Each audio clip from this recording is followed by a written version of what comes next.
Polisi menyita bukti berupa buku, minyak gosok, dan rekaman CCTV di rumah korban. Dari hasil penyidikan, motif penganiayaan karena tersangka merasa jengkel terhadap korban dan beberapa faktor internal lainnya. Atas perbuatan tersangka, disangkakan pasal 80 ayat 2 Undang-Undang Nomor 35 Tahun 2014. Perkara pidana kekerasan terhadap anak dengan ancaman selama 5 tahun penjara dan denda sebesar 100 juta rupiah.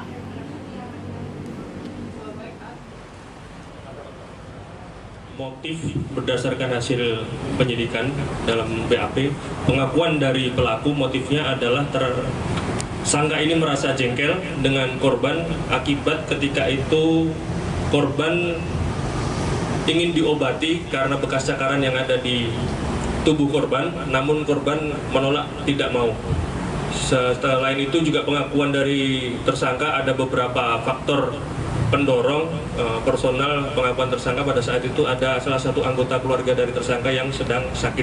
Namun itu tidak bisa dijadikan alasan pembenar apapun untuk melakukan kekerasan terhadap anak.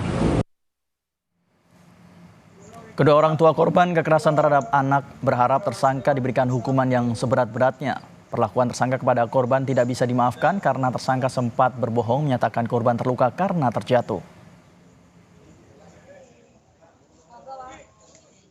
Dan saya sangat berharap pelaku dijerat hukum sebesar-besarnya. Karena kalau awak media melihat CCTV, itu anak saya disiksa 1 jam lebih tanpa ada ampun. Disiksa itu dalam artian anak saya lari ke sana ke sini dikejar sampai mampu. Saudara, untuk mengetahui perkembangan kasus penganiayaan anak selebgram Malang Agnia Punjabi, kita sapa jurnalis Kompas TV Nadifa Rahma di Malang, Jawa Timur. Selamat pagi Nadifa. Nadifa, setelah dilakukan penahanan, apakah masih ada pemanggilan saksi dalam kasus ini?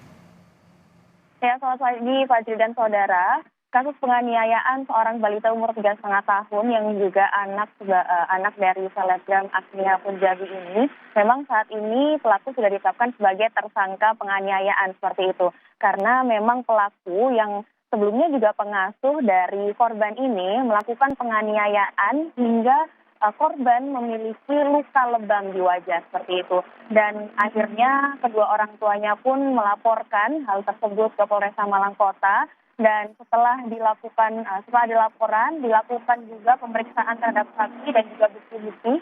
Di sini ada saksi yang diperiksa, ada 4 saksi, yaitu kedua orang tua dari korban, lalu juga ada dua pengasuh lainnya seperti itu. Dan setelah diperiksa saksi-saksi tersebut dan juga memeriksa CCTV yang dilaporkan, akan ada kecocokan antara visual dari CCTV dengan barang bukti yang diberikan. Di sini ada barang bukti seperti boneka, buku, spray, dan bantal. Ternyata ada kesesuaian antara visual dari CCTV dengan barang bukti tersebut, sehingga pelaku di sini akhirnya ditetapkan sebagai tersangka kasus penganiayaan balita 3,5 tahun anak dari selebgram Agnia Punjabi tersebut. Nah, setelah ditetapkan tersangka dan juga melakukan pemanggilan saksi dan juga pemeriksaan CCTV, nantinya Polresta Malang Kota sendiri terus akan mendalami kasus ini dengan memeriksa dan juga memanggil saksi-saksi lain seperti pihak-pihak lain, yaitu penyalur kerja dari pengasuh ini, karena memang pengasuh dan juga tersangka ini didapatkan dari penyalur tenaga kerja seperti itu, dan juga sudah bekerja dengan Agnia Punjabi selama 1 tahun, sehingga akan dicek apakah ada kemungkinan kekerasan pada 1 tahun ke belakang. Selain itu juga akan dicek lagi CCTV, karena memang sudah 1 tahun ke belakang bekerja dengan Agnia seperti itu ya, akhirnya akan dicek apakah ada kemungkinan penganiayaan lain, dan juga nantinya tentu akan ada tes kejiwaan untuk tersangka seperti itu. Dan untuk korban sendiri saat ini memang sudah menjalani visum dan juga akan ada trauma healing untuk membantu korban sendiri. Seperti itu, Fadri. Ya Nadifa, bagaimana dengan ancaman hukuman bagi sang pelaku?